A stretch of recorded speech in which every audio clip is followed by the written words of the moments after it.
અને આ ભાજપની સરકાર એમ કે છે કે લિવ ઇન રિલેશનશીપ એ માન્ય ને એમાં છોકરા થાય એ માન્ય.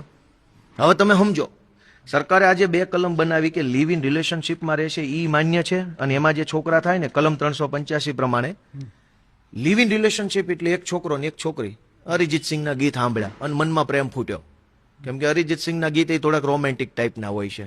પુખ્ત વયના છોકરા અને છોકરી. પુખ્તની જ વાત હોય. અરિજીત સિંહને કઈ 12 વર્ષના છોકરા સાંભળવાના નથી.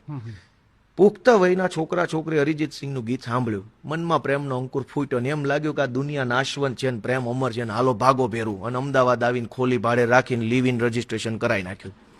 3 વર્ષ ભેગા રહ્યા, એમાં 2 બાળકો થયા, રમેશ ને ચંદુ.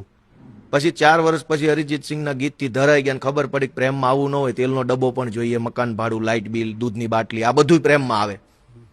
વાસ્તવિકતાનું ભાન થયું એટલે નક્કી કર્યું કે હવે આ પ્રેમ મૂકો, અને બંને છૂટા થવા નક્કી કર્યું. લગ્ન તો હતા નહીં એટલે પાછલી કોઈ જવાબદારી છે નહીં.